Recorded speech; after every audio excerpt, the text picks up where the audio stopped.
porque si uno se olvida. Entonces, vamos el día de ayer les tocaba esta clase, ¿no es cierto? Pero por motivos de que era cumpleaños del doctor Jaime Silva, le he cambiado, ¿no? La verdad que queremos darle un día por lo menos que almuerce tranquilo en familia. Así que por eso le hemos cambiado al doctor Silva. Era su cumpleaños, es su cumpleaños hoy día. Entonces yo estoy haciendo en vez de él, hemos hecho un trueque. Entonces vamos a hablar sobre las alteraciones del desarrollo. Ya habíamos hablado la clase anterior sobre el desarrollo normal, ¿no es cierto? Y habíamos dicho que el desarrollo no puede detenerse, ¿no es cierto? Ni retroceder. Si esto sucede, es un signo de deficiencia o de discapacidad. El desarrollo es continuo, ¿no? Continuo. De repente puede haber pausas que son fisiológicas, pero no puede retroceder, ¿no es cierto? Entonces, vamos a hablar sobre el retraso del desarrollo psicomotor. Primero que al valorar el desarrollo psicomotor, se debe comparar con las márgenes de normalidad. Lo hemos aprendido en la clase anterior. No es posible trazar una línea divisora estricta entre lo anormal y lo normal, ¿no? Cuanto más lejos de la media, es más probable que sea anormal, ¿no es cierto? Cuanto mayor es el alejamiento de la media, decíamos, ¿no? Y es que va a ser anormal, ¿no? Entonces, acá está el promedio y estas son las márgenes. Y eso es importante, ¿no? Quizás no lo aprendamos toda la tabla del desarrollo, pero lo importante es aprender las funciones más importantes en el niño, ¿no? Por ejemplo, caminar. Un niño alrededor del año ya está caminando, ¿no? 13 meses promedio. Y las márgenes de 8 a 18 meses. Margen superior, 18 meses, ¿no? Año y medio, si no camina un niño hay que estar preocupado. Las palabras, a los 12 meses, al año también, ¿no? Pero este tiene un amplio margen de 8 meses hasta 24 meses. Y así, la sonrisa social, ¿no? A los 4 meses, a los 4 semanas ya tenemos sonrisa social, ¿no? 4 a 6 semanas en promedio. Pero si a los 2 meses no sonríe, entonces hay que preocuparse. Entonces vamos a hablar de la neurobiología del desarrollo psicomotor, ¿no? Cuando tenemos un retardo del desarrollo motor grueso, hay que pensar siempre que tiene una causa de fondo biológica, algo orgánico está pasando en el niño, ¿no? No requiere tanto de estimulación del ambiente, ¿no? Por ejemplo, un niño, nos traen niños con retardo de desarrollo un poco gorditos y entonces lo vio un médico y le dijo, no se preocupe porque es gordito y como es gordito no puede sentarse todavía, demora un poco más. Yo creo que el gordito, el flaquito, el que está a peso adecuado para la edad, todos se sientan en el promedio, ¿no? No hay una tabla de desarrollo para gorditos. Entonces, si el niño tiene retardo de desarrollo motor, a pesar que sea gordito, hay que intervenirlo, ¿no? El desarrollo motor grueso dentro de lo esperado no es garantía de inteligencia normal a futuro. A veces la mamá te dice, pero doctora, mi niño sí, mire, caminó al año, ¿no? Subió escaleras, ya estaba subiendo escaleras al año y medio, 2 años, ¿no? El desarrollo psicomotor grueso no necesariamente me va a decir que el niño va a tener una cognición normal. La dominancia. La dominancia no se desarrolla hasta el final del primer año. O sea, el final del primer año recién podemos estar viendo una pequeña diferencia entre la dominancia de la mano derecha con la mano izquierda, por ejemplo. Y recién se puede definir a los 2 años. Entonces, antes de los 2 años, si veo una franca dominancia de una mano por la otra, es patológico. La manipulación de los objetos refleja la progresiva comprensión del mundo, ¿no? Entonces, eso sí, la manipulación, la observación del objeto podría ser predictivo de un desarrollo intelectual a futuro.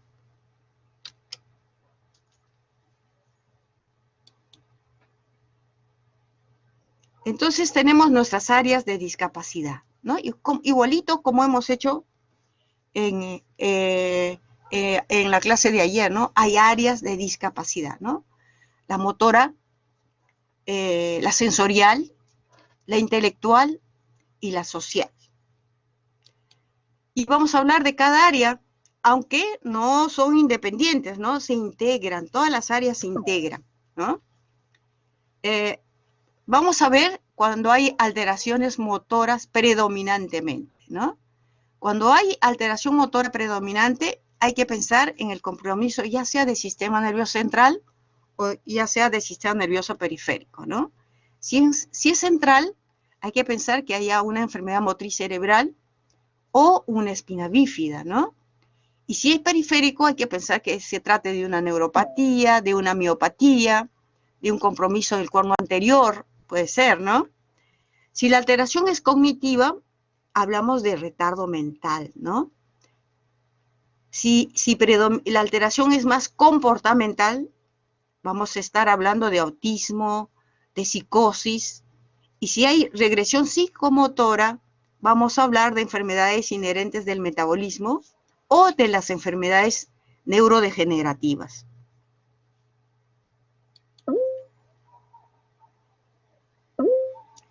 Entonces, ahora sí vamos a hablar sobre el retraso psicomotor, ¿no? Que ese es nuestro diagnóstico. En lactantes, en preescolares, a veces ponemos ese diagnóstico, ¿no? Entonces, ¿qué indica un retardo psicomotor? Implica que los hitos de desarrollo, que lo hemos estudiado en la clase anterior, aparecen más tardíamente o que su calidad no es adecuada. Este diagnóstico es provisional para referirse a los logros adquiridos en los primeros años, ¿no? Entonces, hablamos de retardo de desarrollo en un lactante o un preescolar, ¿no? En el escolar ya no, podemos hablar de un retardo mental, trastorno de las habilidades escolares, etcétera, ¿no? Esta posibilidad diagnóstica es una posibilidad diagnóstica y terapéutica en esta edad. Entonces, lo que hay que preguntarnos cuando encontramos un niño con este problema, ¿qué tipo de trastorno presenta? ¿Está comprometida todas las áreas? ¿Está comprometida solo un área? ¿No? ¿Cuál es la causa de la desviación? ¿Existen factores de riesgo ambientales, por ejemplo? ¿Qué exploraciones yo debo realizar? ¿Cuál es la perspectiva evolutiva? ¿Cómo va a evolucionar este problema? ¿No? ¿Existe algún tratamiento, alguna terapéutica? Cuando tenemos este diagnóstico, yo creo que paralelo al diagnóstico, paralelo a que nosotros ya estamos interviniendo y haciendo el diagnóstico y pidiendo los exámenes, paralelo hay que hacer la intervención terapéutica, o sea, mandarlo a medicina física o a patología de desarrollo para que este niño se esté estimulando, ¿no? Porque no podemos perder el tiempo, no podemos tomarnos un mes, 2 meses para el diagnóstico cuando yo sé que hay un retardo de desarrollo, ¿no? Entonces yo paralelamente ya debo estar interviniendo en ese niño. Entonces hacemos nuestra historia clínica completa, la anamnesis minuciosa dirigida a desarrollo, mi exploración clínica completa, los exámenes que voy a pedir, ¿no? Dependiendo de mi sospecha clínica. De repente serán exámenes de neuroimagen, genéticos, metabólicos, evaluaciones por oftalmología, por otorrino, etcétera, ¿no? Entonces, de acuerdo a mis exámenes, a mi historia clínica, voy a llegar a una conclusión, ¿no? Es un trastorno de desarrollo solo motor, por ejemplo, ¿no? Predominantemente motor, predominantemente cognitivo, sensorial, ¿Qué área sensorial está comprometida? Es oído, es visión, ¿no? Es un trastorno del desarrollo del lenguaje, es un trastorno generalizado del desarrollo, es un trastorno de la conducta, es un problema emocional, ¿no? Etcétera. Es un retraso evolutivo o es un retraso del desarrollo en forma global, ¿no? Entonces voy a hacer mi diagnóstico de este retraso. ¿Cuáles son los signos de alerta morfológica? Y acá yo les he puesto algunos signos que ustedes cuando lo vean en su pantalla lo van a ver bien grande. Entonces uno tiene que estar viendo si no tiene un fenotipo peculiar, ¿no? A veces uno ve a un bebé, por ejemplo el bebé que está acá, es un fenotipo peculiar, ¿no? Es un niñito que parece que tiene el cutis laxo, ¿no? Miren, hay pliegues en la frente, la boca es un poco grande en carpa, ¿no? Es un fenotipo peculiar, ¿no? Hay que ver si hay estigmas cutáneos, si el perímetro craneal está creciendo adecuadamente, llevarlo a la tabla y ver la curva del perímetro cefálico, si la fontanela es normal, si está tensa, si está bombada, si es muy pequeña, si es muy amplia, ¿no? Los ojitos, miren, los ojitos hay que estar viendo si no habrá cataratas, si no habrá una opacidad corneal, si no habrá hipertelorismo, ¿no? Los pabellones auriculares, ¿no? Los pabellones auriculares son muy importantes. A veces es un signo que lo podemos ver rápidamente y con eso nos lleva al diagnóstico de la patología, ¿no? Hay que ver si los pabellones son displásicos, si no están tan pegados a la cabecita, si son orejas grandes, no son pegadas al cráneo, su implantación, todo eso hay que ver, ¿no? Si hay anomalías nasales, un pelo peculiar, ¿no? A veces hay un pelo seco, un pelo quebradizo, un pelo que se pone ensortijado, ¿no?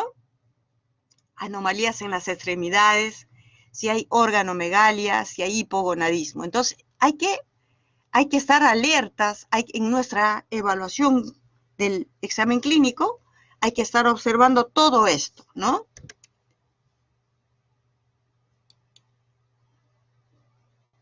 Seguimos con los signos de alerta. Los signos de alerta sensoriales, los movimientos oculares, anormales, ¿no?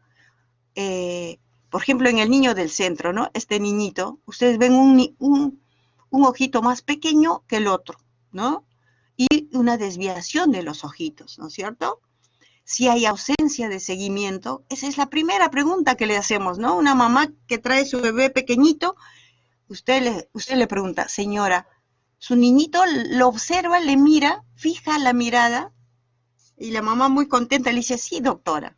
Cuando yo me muevo, me sigue. Cuando yo salgo del cuarto, me sigue. Cuando yo aparezco, ya está ahí mirándome. Eso es un buen seguimiento ocular, ¿no es cierto? Cuando hay escaso interés por la persona o objeto. U otra mamá que les dice, yo entro, ni me mira, doctora. Me voy, tampoco.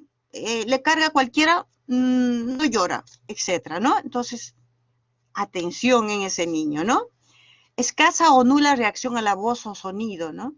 El bebé desde que está intraútero escucha la voz materna, se calma con la voz materna, ¿no? Entonces imagínense que esté recién nacido o que ya tenga 2, 3 meses y que no tenga reacción. Llama la atención, ¿no? La falta de orientación hacia la fuente del sonido. Este es otro problema, ¿no? Cuando uno le habla, el niño debe ver de dónde viene el sonido, ¿no? Y el retardo del lenguaje, pues. Los signos de alerta motor, ¿no? Yo les pongo los ejemplos los más severos, ¿no? Los que ustedes lo ven y dicen, sí, hay una patología acá, ¿no es cierto? Por ejemplo, no control cefálico a los 4 meses, no se sienta a los 9, no se desplaza a los 10, no hay marcha a los 18 meses, un trastorno motor, ¿no? Cuando ustedes ven un niño así, ¿no? Con una hipotonía marcada, le cojo la manito y cae, le cojo de la barriguita y cae la cabeza, cae las extremidades, ¿no? Ese es un marcado trastorno del tono. Si veo la manito así toda en puño, también me llama la atención, ¿no? Una asimetría en la postura, todo movimiento involuntario es anormal en el niño, ¿no? Sea cual sea la edad. Un desarrollo motor atípico, hay que estar siendo alerta, ¿no? Bandera roja acá. Signo de alerta de del desarrollo del lenguaje, ausencia de vocalización, ¿no? Escasa reacción a la voz materna, no gira la cabeza al sonido, falta de balbuceo. Es un niño calladito, doctora, no hace ni un ruido. Los niños balbucean, ¿no? Espontáneamente. No comprende órdenes a los 18 meses, no señala partes de su cuerpo, de la cara, ausencia de lenguaje propositivo, no indica, miren, acá está indicado nuestro enano, ¿no? Qué bonito, está indicando lo que quiere, eso está normal. Hay estereotipias verbal, ecolalias, no dice ninguna frase a los 30 meses, ¿ve? Bandera roja. Yo les estoy poniendo todas las banderas rojas. En lo cognitivo, ¿no? Ausencia de viveza de la mirada, escaso interés en personas, en objetos, escaso reacción ante caras o voces, no extraña, ¿no? La mamá se va y no llora, no comprende órdenes sencillas a los 15 meses, no realiza juegos imitativos a los 18. Mire, todo eso hay que preguntar. ¿Cómo juega? ¿Juega con otros niños? ¿Qué hace con el juguete? Signos de alerta de una alteración de la conducta, es muy irritable, es muy apático, es muy pasivo, ¿no? No hay sonrisa social, ni hay expresividad facial, hay rechazo al contacto. Hay mamás dicen, doctora, yo lo quiero abrazar a mi hijito y me saca la mano, no le gusta que me le abracen. ¿Vean? Autoagresión, a veces se golpean la cabeza, a veces se golpean ellos mismos, puede ser con un objeto o con las manos. Juegos estereotipados, ¿no?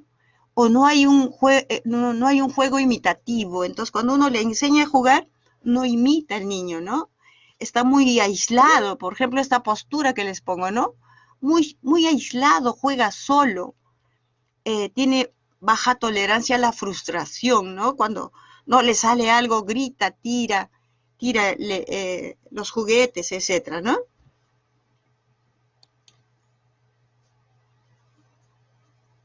Signos de alerta del espectro autista, en quienes ustedes deben estar pensando, ¿no? En estos niños que hemos hablado sobre trastorno de conducta, pero estos niños son más especiales, ¿no? No hay sonrisa social, igual que el otro, apático, irritable, no hay interacción social, escasa atención, mira menos, no hace contacto ocular, ¿no? Doctora, yo le digo, le hablo, le digo su nombre y no me mira, sigue haciendo lo que está haciendo y me contesta sin mirarme, ¿no? No señala objetos, rechazo al contacto físico, se autoestimulan, ¿no? Están muy ansiosos, muy inquietos. Todo eso nos debe llevar a preocuparnos que ese desarrollo no está yendo bien, ¿no es cierto? Entonces, cuando atendemos a estos pacientes, ¿no? Pueden venir de un programa de seguimiento. ¿Se acuerdan que les dije que hay un programa de seguimiento de los niños de alto riesgo? Entonces, de acá puede verlo la enfermera o el médico que lo atiende y mandarnos al equipo de neurodesarrollo, ¿no? Por la preocupación de los padres. Bastantes niños vienen por la preocupación de los padres, ¿no? O los padres han tenido otros hijos y dicen, no es igual, doctora, algo pasa con mi niño. O los abuelos o los tíos le dicen a la mamá, no, ¿qué pasa con tu hijito? yo creo que esto no está bien, ¿no? Entonces vienen con esa preocupación a la consulta. O por los programas de niños sano, ¿no? Cuando van al programa de niños sano donde está la enfermera, evalúa su desarrollo, su peso, talla, su perímetro, entonces le llama la atención que el desarrollo no está yendo bien y nos manda a los pacientes, ¿no? Nos manda a todos los pediatras principalmente, ¿no? Y cuando es, por ejemplo, lo evalúa y es normal el desarrollo, no, esta es una pausa de desarrollo, no hay que preocuparnos, lo manda a niños sanos, ¿no? Cuando hay un signo dudoso, lo vuelve a citar, ¿no? Lo vuelvo a citar, lo veo un mes y veo cómo se desarrolla. Cuando hay un trastorno del desarrollo, sí ya tiene que ir a un equipo de especialistas que van a acompañar al niño y lo van a manejar, ¿no? Entonces ahí sí, cuando es patológico, cuando decimos que es patológico, ya el equipo se ocupa del niño. Pero mientras, miren, mientras yo tengo el paciente con sospecha de retraso de desarrollo, yo ya lo estoy manejando, por lo menos le estoy mandando a estimulación temprana. No pierdo tiempo.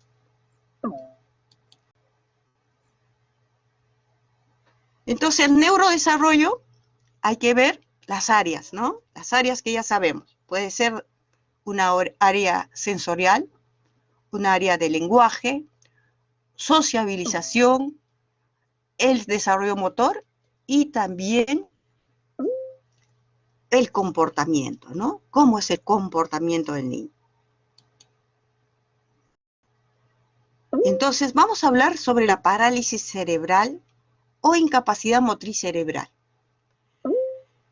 Es un trastorno del movimiento y de la postura, que son secuelas de lesiones cerebrales no progresivas. ¿Por qué les pongo este no en azulito? Porque es una lesión que se produce prenatal, perinatal, pero de ahí no progresa. Se produjo y deja una lesión y ya no pasa nada con la lesión. Ahí queda, ¿no? Producido en el cerebro en desarrollo y se puede presentar en el perinatal, ¿no? O en los primeros meses de vida también.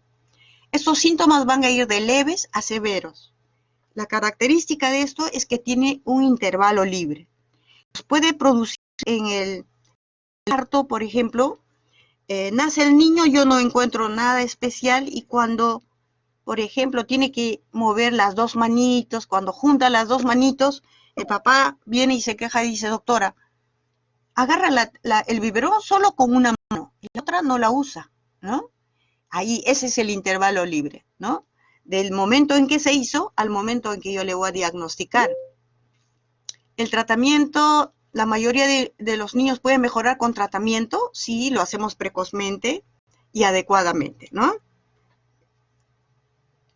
Entonces puede haber causas prenatales, natales, postnatales. Y estas pueden ser, por ejemplo, infecciones durante el embarazo, el TORCH, el citomegalovirus, la prematuridad, ¿no? La asfixia durante el parto y el nacimiento, la incompatibilidad de grupo y factor cuando estos llegan a exsanguíneo, por ejemplo, las malformaciones cerebrales y otras causas que serían postnatales, que serían las infecciones del sistema nervioso central, los traumatismos, etcétera, ¿no? Entonces vamos a ver qué pasa en un niño con encefalopatía hipóxica en el prematuro y en el a término. Es diferente. ¿Se acuerdan que hablamos de plasticidad cerebral y dijimos que dependía del momento en que había la lesión, ¿no? Entonces, en el recién nacido prematuro, la lesión más es axonal, es junto a la zona germinativa, es periventricular, ¿no es cierto? Y nos podría dar leucomalacia periventricular o hemorragia intraventricular. La misma lesión en el a término, en un recién nacido a término, le va a dar lesión neuronal. Esta encefalopatía hipóxica isquémica le va a dar leucomalacia subcortical incluso le podría dar un hematoma subdural. Entonces, depende del momento en el que está en desarrollo el cerebro, ¿no? Y miren la zona que se toma, que se complica en el recién nacido prematuro, ¿no? Es periventricular, y en el recién nacido a término. Y vamos a ver cómo el cuadro clínico varía, ¿no? Entonces, tenemos, por ejemplo, la enfermedad motriz cerebral espástica, ¿no? Y entre ellos podemos ver la diplegia espástica. Esta diplegia espástica se presenta generalmente en los niños prematuros. Miren, un 80% en prematuros. Y esto se ve ya, o sea, tiene un intervalo libre y recién me doy cuenta de que sí está presentando este niño esto al 6º mes, con hipotonía axial. Y lo que va a retardar es la adquisición de la marcha. El otro tipo es la hemiplegia espástica, ¿no? O sea, todo un hemicuerpo. Los antecedentes patológicos son variables, ¿no? Y clínicamente yo lo voy a observar entre el 4º y 5º mes. Y la cuadriplegia espástica, esto sí es más severo, lo puedo evidenciar desde el periodo neonatal. El progreso psicomotor va a ser mínimo. Esto va a estar acompañado con déficit intelectual, con epilepsia y con microcefalia, ¿no? Esto es un cuadro más severo, ¿no?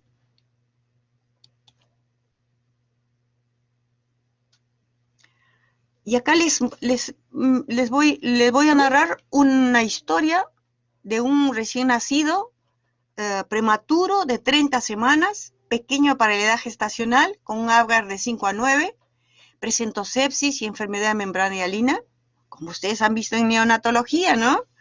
La madre era casi una niña, ¿no? De 15 años, con toxemia en el 3er trimestre. Entonces, mi niño, cuando nació, le hago su ecografía, ¿no? Todo prematuro le hacemos su ecografía. Y en la ecografía veo una hemorragia pequeña, pero hay una leucomalacia periventricular, ¿no? Lesiones quísticas periventriculares. Con la ecografía, en el periodo neonatal, puedo hacer el diagnóstico. Y los ventrículos están dilatados. Ustedes vean acá, están dilatados. Y acá está la leucomalacia y acá también está la leucomalacia, ¿no? En este periodo, clínicamente no voy a ver mucho, ¿no? Es ecográficamente que hago el diagnóstico. Y cuando el niño ya es mayorcito, ¿no? Su desarrollo va a ver alteraciones motoras. Y sus alteraciones motoras más van a ser de la marcha. Una hipertonía de los miembros inferiores. Marcha en punta de pie, ¿no? Miren, acá no se puede parar, todavía hay un retraso de la marcha. Las extremidades incluso se pueden poner en tijeras si es muy, muy severo. Y cuando le tomo una tomografía, cuando ya está mayor el niño, no voy a encontrar mucha lesión. A veces se quedan los quistes, a veces, pero en la mayoría los quistes desaparecen, ¿no? Lo que se ve es un ventrículo más amplio. Es un signo indirecto de que ha tenido leucomalacia periventricular, ¿no? Y vamos a ver, ¿qué más tenemos acá? Miren, le hago una resonancia. En la resonancia sí puedo ver, ¿no? Hiperintensidades periventriculares, ¿no? Hiperintensidades periventriculares, lo puedo ver. Incluso miren acá la sustancia blanca hiperintensa, ¿no? Hiperintensa. Y esto causa la evolución de una leucomalacia periventricular. ¿Cómo evoluciona, no? Y acá tenemos otro niño, ¿ya? Este niño, la historia de este niño es que es un recién nacido a término. Pesó al nacer 400. Apgar 2, 5 y 8. Hizo una asfixia perinatal con una encefalopatía hipóxica isquémica severa, ¿no? Necesitó UCI, ventilación mecánica prolongada, y había un evento, ¿no? Es el desprendimiento de placenta en la madre, ¿no? La madre a término se desprende la placenta, seguro que voló a la emergencia, le hicieron la cesárea, sacan al niño, pero ya estaba asfixiado el niño, ¿no? Nace asfixiado el niño. Entonces, yo voy a ver al niño con una cuadriparesia. Mírenle, las manitos, hay alteración del tono en las manos, hay alteraciones en los miembros inferiores, hay alteraciones en la cara, ¿no? Hay babeo frecuente. Ustedes habrán visto que hay niñitos que tienen su baberito, ¿no? Y van con su baberito porque hay mucho babeo y mojan toda la ropita, porque no saben tienen problemas para la expresión de la salida. Entonces, así es como se presenta la cuadriparesia espástica. Y si lo vemos bien al niño, y si le evaluaríamos su cognición, también habría retardo mental. Entonces, vamos a ver, miren la postura, incluso les he puesto acá, de la cuadriparesia. Hay compromiso de brazos, hay compromiso de extremidades inferiores, etc. Y la imagen de la tomografía va a haber quistes, ¿no? Hemos dicho que en el A-término la hipoxia va a alterar la zona subcortical y cortical, ¿no? Y vean, son quistes múltiples en todo el encéfalo, ¿no? En toda la sustancia blanca, sustancia gris, etc. Entonces, son cuadros clínicos que se produjeron la misma encefalopatía hipóxica, pero en diferente momento de la evolución del neurodesarrollo, ¿no? Y ¿cómo cambia la historia? ¿Cómo cambia la historia del niño, ¿no? Entonces, acá les muestro cómo va el perímetro cefálico. Entonces, el niño ha estado muy bien intraútero, hubo un evento, hubo encefalopatía isquémica por un desprendimiento de placenta, y entonces, a partir de su nacimiento, el crecimiento del cerebro no es bueno, ¿no? Entonces, acá hacemos el diagnóstico de microcefalia postnatal, ¿no es cierto? Microcefalia postnatal. Es una enfermedad motriz cerebral atetoidea o disinética, ¿no? Que es en menos porcentaje. Hay fluctuaciones del tono. Lo encontramos muy espástico y a veces hipotónico, distónico, por eso se dice. Incluso a veces lo encontramos espástico, lo movemos, le bajamos el tono y se pone hipotónico. Esto también puede ser causado por asfixia severa y por ictericia nuclear, o sea, por hiperbilirubinemia, ¿no? Los músculos de la cara también están afectados, ¿no? Entonces tiene dificultad para tragar, para hablar, para chupar, etc., ¿no? Igualito van a tener su baberito. Acá su baberito van a tener, ¿no? Para que no se mojen el pechito. Este es otro tipo de enfermedad motriz cerebral atáxica, ¿no?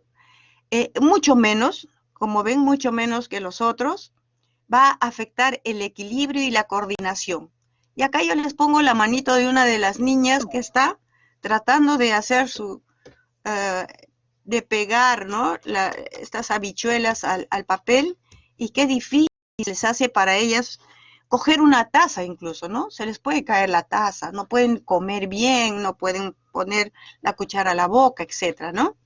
Algunos de estos niños van a caminar, pero van a tener problemas de coordinación, ¿no? Se asocia con más frecuencia a hidrocefalia.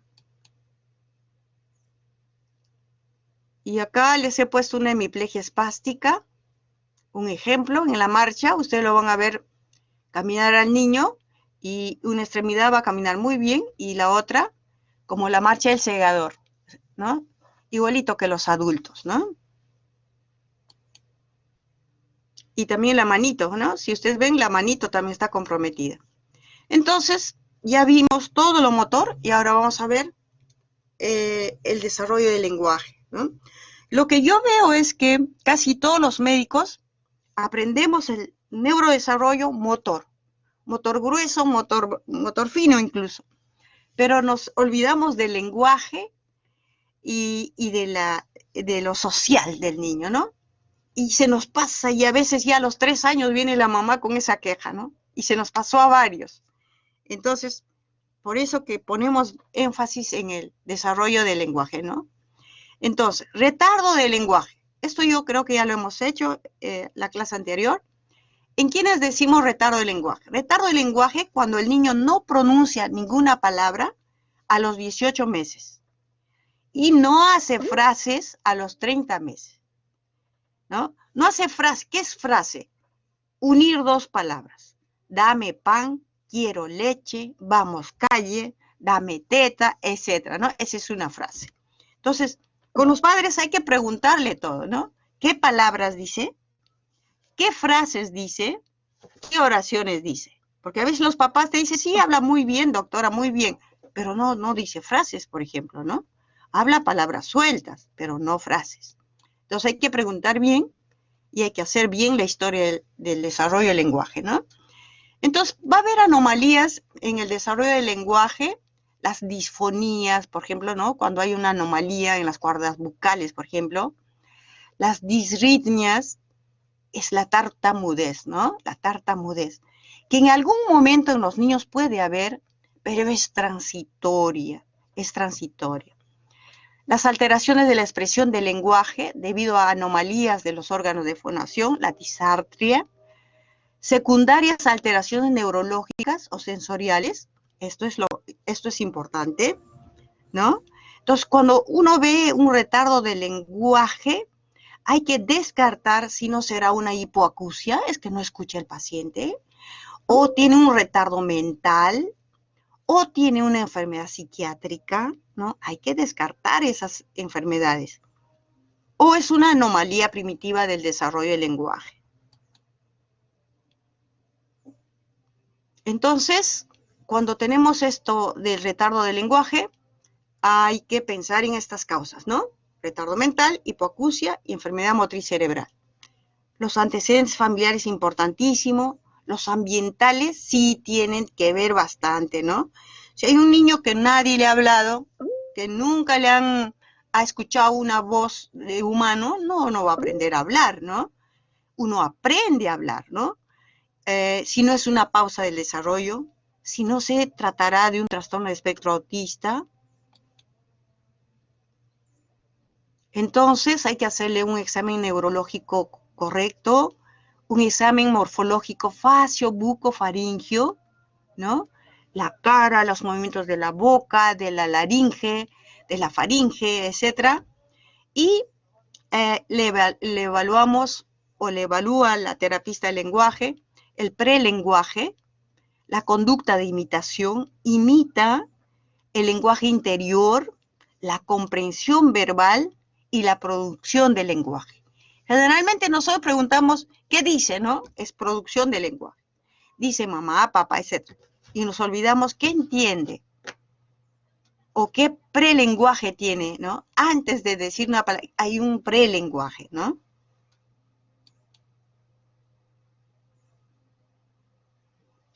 En conclusión, estos niños deben ser referidos al especialista, al pediatra, y el pediatra, a su vez, lo pasa a terapia de lenguaje, al especialista del lenguaje. Debe de determinarse el cociente intelectual, debe hacerse una evaluación auditiva y si fuera necesario, recién, si hay convulsiones, si hay alguna anomalía de focalización, le pido una neuroimagen. La deficiencia mental es una discapacidad, ¿no? Es una limitación significativa tanto el funcionamiento intelectual como en la conducta adaptativa, ¿no? Es una alteración en la comunicación, en la autonomía, en el aprendizaje escolar, la vida social, la responsabilidad individual, el trabajo, la salud y la seguridad. Esto se va a originar antes de los 18 años.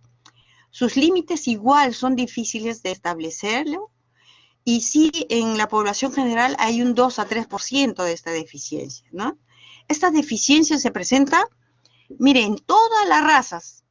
O sea, no hay razas no hay estigmatizadas como que tienen más retardo que otras, ¿no? Esto se presenta en todas las razas, en todas las naciones, en todos los niveles educativos, en todos los niveles sociales y económicos. No porque tengo más plata no tengo retardo mental, no, hay retardo mental, ¿no? Entonces, cuando vemos el cociente intelectual de las personas, vamos a ver que la mayoría estamos entre 70 y 130. Y eso se considera normal, ¿no? Entre 70 y 130. Hay un grupo que podría tener más o menos el 2.27% entre 50 y 70. Se considera retardo mental leve, ¿no? Y otro grupito más pequeñito, que es el 0.4%, que es el retardo mental severo, ¿no? Cuando está entre 40, un CI de 40, por ejemplo, ¿no? Entonces, así se distribuye el cociente intelectual en la humanidad. Entonces, ¿cuáles son los motivos de consulta? En los 12 primeros meses, los signos dismórficos, lo que hemos hablado. Problemas de succión, pobre estimulación visual, auditiva, retardo motor mayor. Cuando son de 36 meses, retardo de lenguaje. Cuando son ya mayorcitos en el colegio, dificultades escolares, ¿no?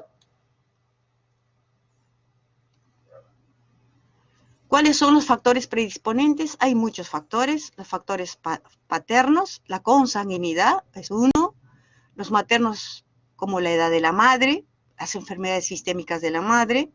Los perinatales ya lo saben, los neonatales también. El sexo, un riesgo un poquito altito en los mayor que en los varones. Los socioculturales también. Y hay también una causa genética, ¿no? Una causa genética en la cual puede haber anomalías genéticas, cromosómicas, etcétera, ¿no? Entonces hay muchos síndromes con retardo mental. Les he puesto algunos para que se acuerden, para ver la carita. Este es el síndrome de X frágil, que se presenta en varoncitos, ¿no? Varoncito con retardo, con problemas de aprendizaje. Véanle las orejitas, no vaya a ser que sea un X frágil, ¿no? Este es un niño con X frágil. Y el diagnóstico no es por cariotipo, ¿no? Hay que hacer un estudio molecular del cromosoma X. Y el síndrome de Prader-Willis, un gordito con retardo, con problemas de aprendizaje, hay que pensar en ellos. Este es un síndrome de Rett, en la cual la niña nace bien, el primer año bien, y después como una regresión psicomotora, y hace como que se lavara las manos, ¿no? Está todo el tiempo, doctora, parece que todo el tiempo se está lavando las manos. Hay que pensar en Rett. Deficiencia por encefalopatía hipóxica, que hemos hablado, ¿no? Que es diferente en el recién nacido a término y deficiencia por infecciones como por ejemplo toxoplasma, rubiola, citomegalo. Estos son prenatales, ¿no? Y por ejemplo es una toxoplasmosis. Calcificaciones múltiples con hidrocefalia. Estos son enfermedades metabólicas, ¿no? Como la fenilcetonuria, encefalopatía epiléptica, que son varias encefalopatías, lo vamos a hacer después. Secuelas de accidentes cerebrovasculares, miren todo esto que está alterado, ¿no? Y la deficiencia mental de origen tóxico, ¿no? Tóxico podrían ser el alcoholismo en la madre, ¿no? Las drogas, esto del síndrome de alcohol fetal es un síndrome que se puede evitar, ¿no? Si uno programa su embarazo y en ese tiempo no toma nada de alcohol, entonces uno podría evitar ese problema, ¿no? Lo importante es programar. Hay malformaciones craneofaciales, hay malformación, miren, hay microcefalia, hay retardo intelectual, hay agitación psicomotora y también hay alteraciones en otros órganos, ¿no?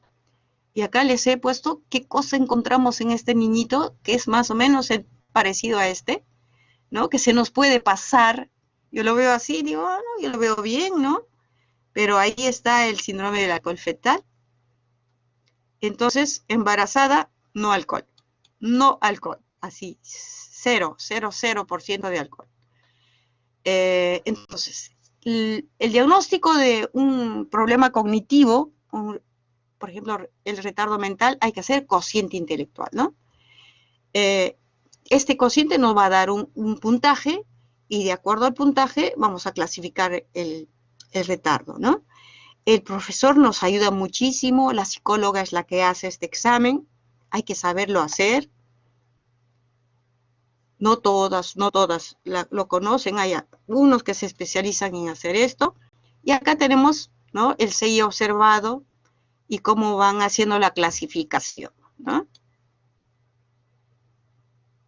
Entonces, eso es un CI de la cognición, ¿no? Pero hay otros tipos de inteligencia, ¿no?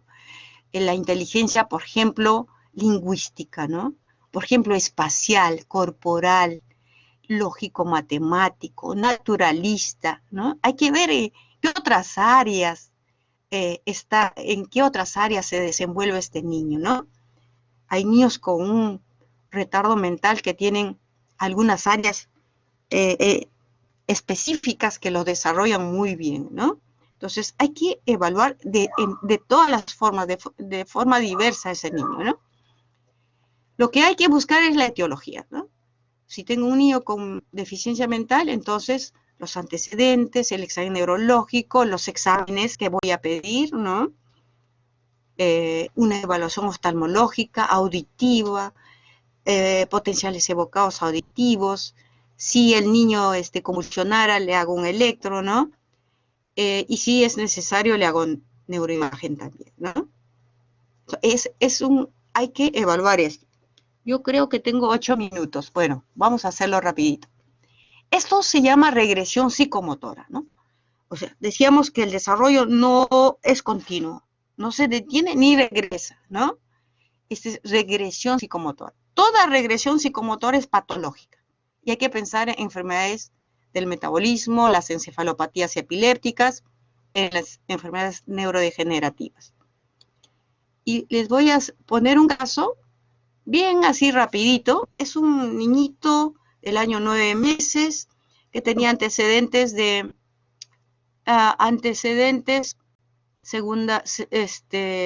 de la madre con tuberculosis. El nacimiento no está mal, solamente que nace a los 7 meses. Luego le hacían un seguimiento porque era de alto riesgo. Y quiero que vean, miren, este niñito es el recién nacidito, es el hermano, cómo succiona y cómo mira el niño, ¿no? Viene al hospital con una epilepsia franca y una regresión psicomotora. La foto de la niña, miren. Ese era el niño, ¿no? Miren, ha retrocedido, ¿no? No succiona, está con sonda y no sigue ni está atenta, ¿no? Eso se llama regresión psicomotora. Ustedes lo van a leer el caso, tranquilos en su casa. Mire, hay una cuadriparesia espástica, se le hace su fondo de ojo, hay la mancha rojo cereza. Le hacen más exámenes, le encuentran hepatomegalia y la resonancia, miren, la tomografía, yo digo sí es anormal, ¿no? Los surcos y las fisuras están muy profundas, especialmente frontoparietal, ¿no? Y cuando hago la resonancia, miren, hay una lesión en sustancia blanca bilateral, ¿no?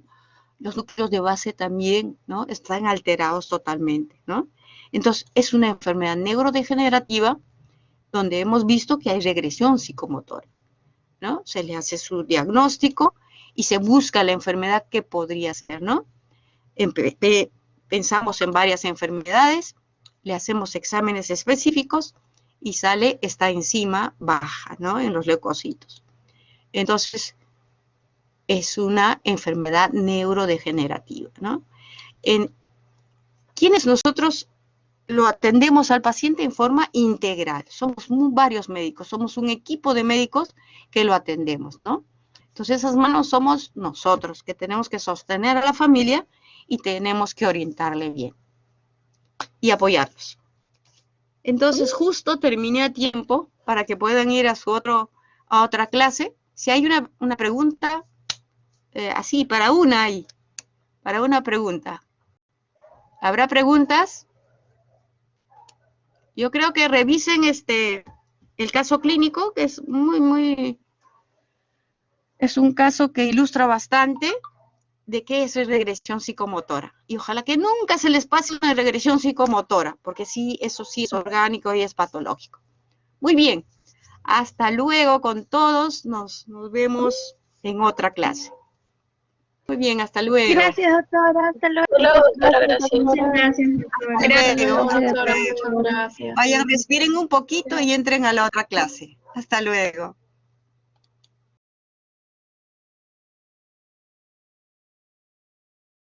Doctora, no se olvide de parar la grabación, por favor.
Chicos, ya acabó la teoría. No sé si se pueden salir para que pare de grabar. ¿Están o no están? La pregunta es eso. José está, solo que no se quiere ir. Por favor, chicos, a quien esté se le va a poner falta.